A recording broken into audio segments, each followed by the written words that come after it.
the dark side of Dubai and the United Arab Emirates. It promotes itself as a desert paradise and is set to become a mecca for Aussie travellers. But don't be deceived by the apparent tolerance of Western ways, because fall foul of Sharia law and you're in a whole world of trouble. Just like Australian Alicia Ghali, jailed because she was raped. Sex outside marriage, holding hands, even kissing someone on the cheek can be enough to have you arrested. A kiss on the cheek and you go to jail? A kiss on the cheek and you can go to jail. The worst horror stories are when women are raped and they go to the police to report the incident and they are then accused themselves of having sex outside marriage, charged with the crime and possibly imprisoned. You obviously hadn't expected to see her again, had you? You thought it was possible she might die. Absolutely, absolutely. And I couldn't do a thing about it. My darling girl. Alicia went here in the hotel to a senior manager and told him that she wanted to report the rape to police, and she asked for help to go to the hospital for treatment. He said, if you go to the police, you could be in trouble because you had a drink. And so he sort of made me a bit scared. Did he tell you at that stage that it was a criminal offence for you to drink alcohol? No, he just said that you might have some issues with the police. Did anybody from your employer say, Alicia, this country has crazy laws. We're going to get you out of the country and get you to good medical help overseas. Mm-hmm. This is our proposal. Mm-hmm. Was there anything like that? No, nothing like that at all. They didn't even talk about giving me my passport back or giving me an option to leave. I said, if I want to go home, how do I go home? And they said that I had a debt to them because they'd flown me over and... You're kidding? Yeah, they'd flown me over and paid my accommodation and all that, and I hadn't worked long enough to recover those expenses. So you've been raped? Yes. You're asking for your passport so you can get medical assistance? Yes. And they're saying you owe them money? Yes. Badly injured and in shock, Alicia was made to feel as if she was to blame. When she tried to go to the human resource manager office, he refused to meet her. And did you witness that yourself? Yes, yes. Confused and frightened, Alicia rang the Australian consulate here in this high-rise in Dubai. She didn't know what to do. She needed help from the Australian government. She didn't get it.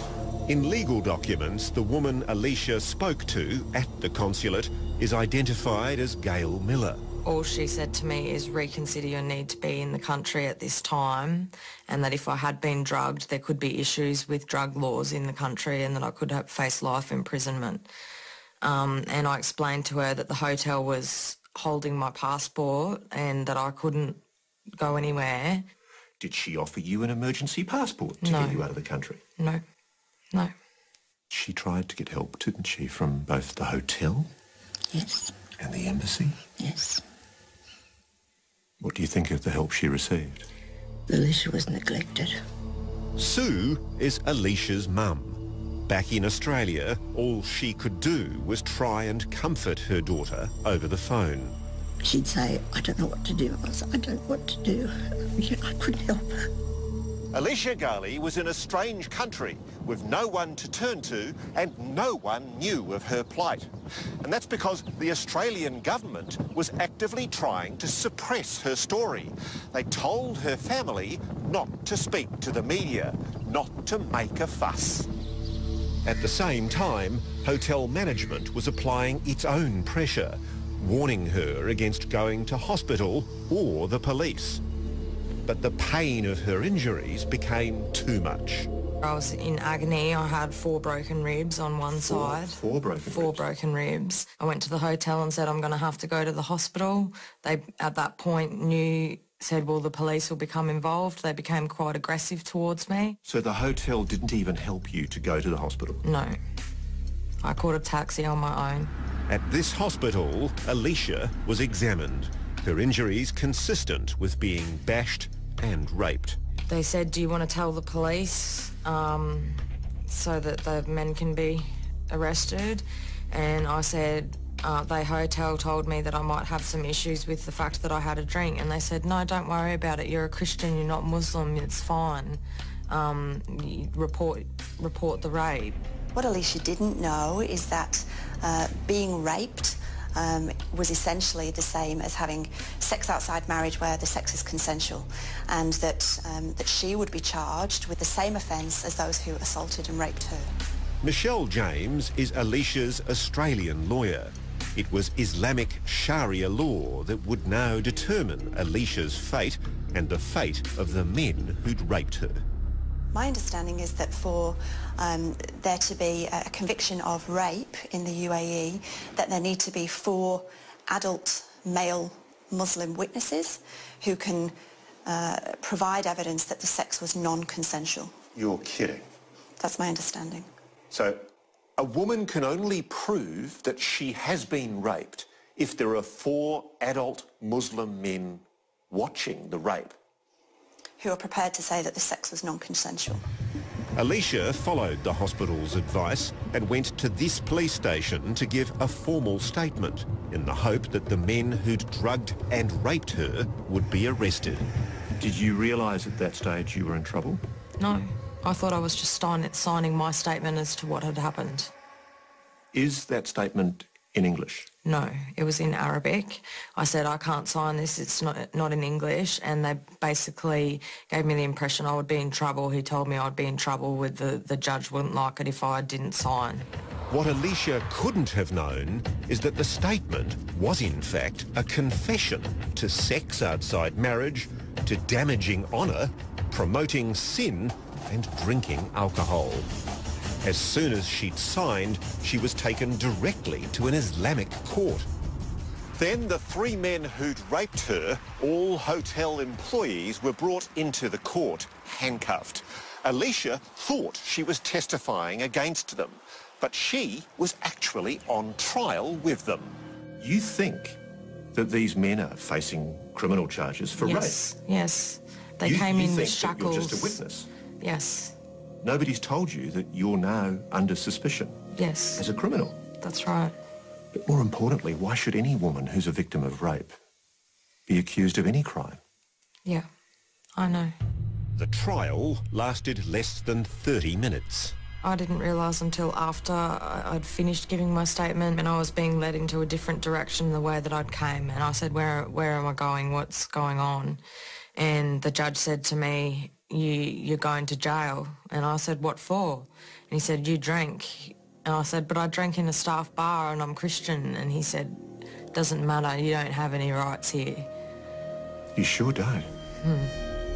Alicia was sentenced to 1 year in jail, 11 months for sex outside marriage, 1 month for drinking alcohol. As for the rapists, 2 got the same sentence, the 3rd got a month more. During the day, Alicia could hear prisoners being lashed. At night, prisoners being bashed. In filthy conditions, she shared a cell with 30 other women, and she felt absolutely alone. It was disgusting, no hygiene whatsoever. Sometimes they'd turn the water off for 4 days at a time, and when it's 55 degrees in the middle of summer, it was bad. Alicia is not the only victim of an unjust system. You know you haven't done anything wrong, and then that moment he told me you have to do a month in prison.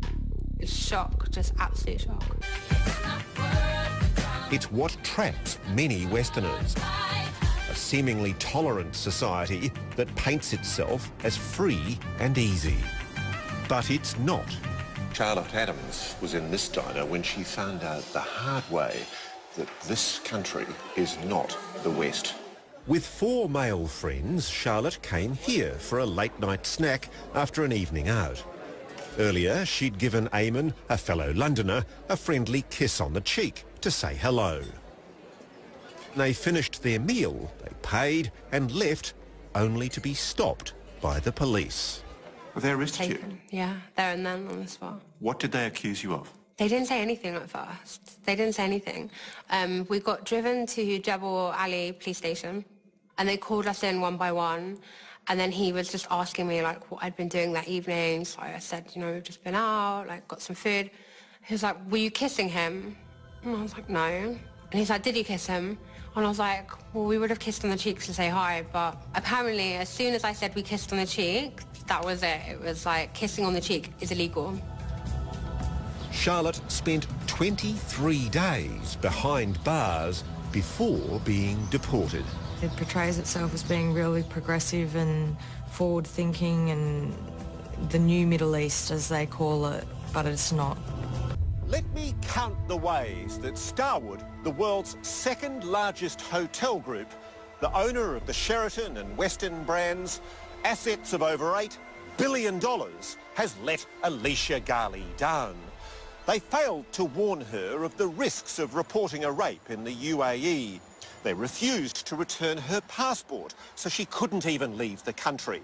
Some clerics have defied government bans to establish their own courts to decide divorce cases, child custody issues and financial disputes. Brian Seymour reports that's just the start, as Muslim leaders call for traditional Islamic law to be fully adopted in Australia. What do you think of Sharia law? Of course, Sharia law good. In terms of what? Physical? Or hitting you. He has hit me in the past, yes. He has hit me. He has hit me once. Once only? Yeah. Only once? So it means it's not a very serious matter. Do you follow Sharia law? Yes. Is Sharia law number one or is Australian law number one? Which comes first? Sharia law. Sharia law comes first. All right, thank you. Allah is God, is God, is God. He swears that he doesn't mean divorce. So if he swears that he doesn't mean divorce, so it is not a divorce. Which one comes first? For me as a Muslim, Sharia law comes first.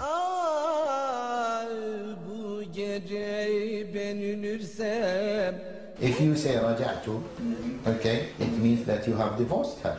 Look, I think what we're getting is Sharia law by stealth. This story is about law, not religion, and the conflict when the two collide. Sharia law is being practiced across Australia. In every capital city, sheikhs are dispensing Islamic justice. We arranged to meet one of them, a sheikh in Sydney's West who presides over hundreds of Sharia divorces each year and adjudicates on financial disputes. At the last minute, he cancelled. So I showed up at his Islamic bookshop anyway. This is Islamic State become, if you want to hear it in this way. Australia basically is already an Islamic state. This is Islam. Islam is to live your life in freedom, in a happy way, in justice. Sheikh Musab Legay offers Muslims Sharia law from his base at the Islamic Welfare Centre at Lakemba in Sydney's West. When you have many women that are having their babies out of the marriage, some people, they would say, we need something to find solution. It's terribly disempowering of women and very destructive of our social fabric for that reason. Sheikh Legay says he believes Australian law does rule our land, though like his predecessor, he does feel there is room for men to have multiple wives. Polygamy. That's what he was asking for. Well, the problem is with this 13% extra women in Australia. So you agree we should allow polygamy in Australia? I don't call for it, but I call the Australian law to give the woman rights, not to find a man. Like when you have more men less than a woman. To be able to marry a man who's already married. Well, how can we find extra men? I think it's seditious because it undermines Australian law, and really if we're going to have separate laws and separate societies, we can only expect to have more division and more lawlessness. Vicky Jansen and her husband Michael live in the Melbourne suburb of Heidelberg West. They joined a community group named the Q Society, aimed at stopping what they call the Islamification of Australia. It's the way we're to be treated. We are truly treated as second-class citizens.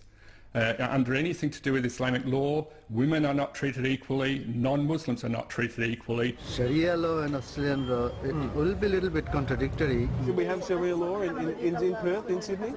Yeah. Yeah, you reckon that? We should have Sharia law. That's the issue causing concern and division. Can Sharia law coexist with Australian law so that we still have one law for all? And can we guarantee that Sharia law will not affect non-Muslims? Well, the answer appears to be probably not. There doesn't seem to be a diet Sharia or a Sharia light version over the long term. At least that's the experience overseas. I swear by Allah that I did not mean and intend. In Britain, Islamic courts like this one have operated for nearly 4 years under the Arbitration Act. Their rulings are legally binding. I swear by Allah. I swear by Allah. The anger of Allah will come upon me if I am lying. And the anger will come upon me of Allah. If I am lying. A recent report found women's rights are being trampled in these courts. Under Sharia law, a woman's testimony is worth half a man's. A daughter can only inherit half as much as a son. Guardianship of children automatically goes to the father at a preset age. Men can summarily divorce their wife. Women must fight for a divorce even if her husband is abusive. And on it goes. This is just core to Sharia law, is the second-class citizenship of women. Women are lesser human beings, and so that is essentially my problem with it, and I think that should scare every Australian. News Limited columnist Miranda Devine queries whether we can adopt only some aspects of Sharia law and then stop. Sharia by stealth is really the way it's happening at the moment, and already you have, Islamic finance starting. There's talk of changing our tax laws. I think we are being held hostage by a minor perspective, by a minor view, a minority view among Muslims. Professor Shahram Akbarzadeh works at Melbourne University's National Centre of Excellence for Islamic Studies. For most Muslims, Sharia simply refers to the spirit of Islam. It simply refers to the value system contained in Islam and Islamic teaching. If you are asking without any reason, you must be sinful. I want to do it the Islamic way. For me, that's the best way. What comes first, Sharia or Australian law? The Sharia is by God. By God? Yeah. That comes first? Of course. Brian Seymour reporting. We'd like to hear from you on this issue. Should Muslims in Australia be ruled by Islamic Sharia law? If you think they should, vote yes on 1902 558 770, or you can vote no by phoning 1902 558 771. Lines close at midnight tonight. You can also vote on our website. That's yahoo7.com.au/today tonight. Now